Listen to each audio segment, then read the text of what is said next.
What time is it? Thank you, Madam Speaker. Madam Speaker, honorable members of this House, fellow citizens and residents, I trust that we can be honest with ourselves today.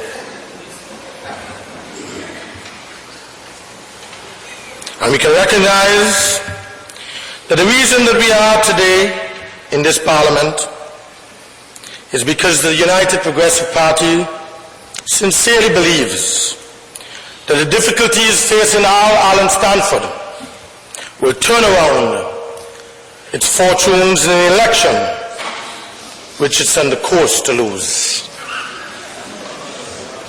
Another dark day has befallen this country, Madam Speaker. Yes, yes. Another dark day has befallen all of us in Antigua and Barbuda, Madam Speaker. Real dark. Under the reckless and incompetent government of the UPP. For decades, Madam Speaker, this UPP has displayed its incompetence with grand arrogance. Let us cast our minds back.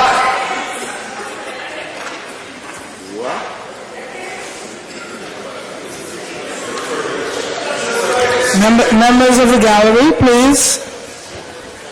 Honorable Member for St. Peter, you may continue. Madam Speaker, I wish not to be disturbed by the members of the other side and by the gallery. Madam Speaker, let us cast our minds back to the Half Moon Bay fiasco, when the UPP played naked politics and they disrupted the plans of the Antigua Labour Party government to develop a five-star hotel. Remember that, Madam Speaker? Madam Speaker, this entire UPP collection of former MPs before today took absolutely no step to protect the depositors who are Antiguan jobs. They must have known what the SEC was going to do. They must have known. But not a word. Not a word from the Attorney General, not a word from the Prime Minister of this country, not a word from the Minister of Finance, Madam Speaker. No warning, no precaution. The offshore financial sector of Antigua and Barbuda, Madam Speaker, has received a blow, a tremendous blow, from all the negative publicity in all the international media. Yet, Madam Speaker, this UPP government has done absolutely nothing to protect the integrity of the jurisdiction. Other banks, Madam Speaker, in the offshore sector have had requests for withdrawal of funds and many expressions of nervousness. Yet, the UPP did not even make a statement to the international community and to the many clients of the offshore banks in Antigua and Barbuda under our jurisdiction. Another manifestation, Madam Speaker, of the UPP incompetence. Several days passed and nothing from the UPP, nothing. The deafening silence of the Minister of Finance, the deafening silence of the Attorney General, except two ministers or two ministers of government going around the country telling people, withdraw your money from Stanford Bank. Would it? Reckless and senseless, Madam Speaker. Would it? Madam Speaker, Would it? this sort of event, Madam Speaker,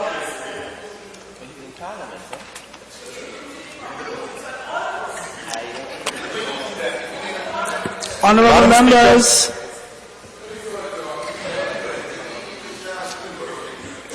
This sort of event never occurred during the Antigua Labour Party administration. In fact, Madam Speaker, the Paris-based Financial Action Task Force and the Caribbean Financial Action Task Force, they did not blacklist Antigua and Barbuda. Instead, Madam Speaker, Antigua and Barbuda's regulation was given a clean record and was used as an example for others. Therefore, any untoward activity, Madam Speaker, in which Stanford might have been involved, let the record show it did not take place under the ALP's watch. It happened right under the noses of the UPP.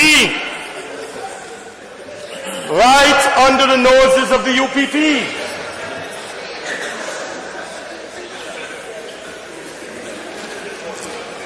The critical question, Madam Speaker, the critical question is whose eyes and whose ears were closed? Who fell asleep at the wheel? Who is it, Madam Speaker, who exposed the people of this land to this trauma of losing money and jobs? It was not us. It was them. So don't look at us, Mr. Prime Minister. Look at yourselves. Because the Eastern Caribbean Central Plan has decided to take over the Bank of Antigua. It was not the government or the UPP government idea, Madam Speaker, to take over the Bank of Antigua. It was Sir Dwight Venner, the governor of the Central Bank, and Dr. Ralph Gonzalez, Prime Minister of St. Vincent and the Grenadines, who came up with the idea of a takeover by the indigenous banks. The fact is, the Minister of Finance of Antigua merely sat there and he shook his head in agreement after his idea of a takeover by a Trinidad bank was rejected.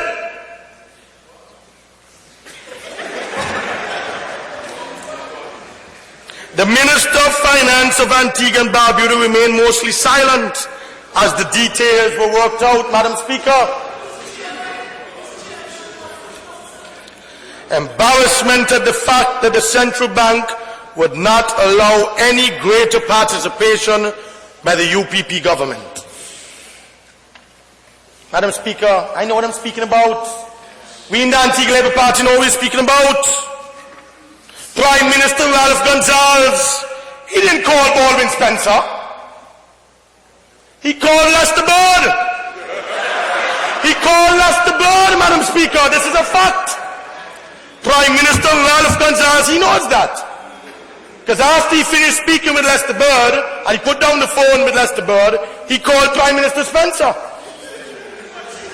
And he said, Prime Minister Ralph Gonzalez, he knows this is the truth. Asked Lester Bird for his cooperation, and Lester Bird gave it.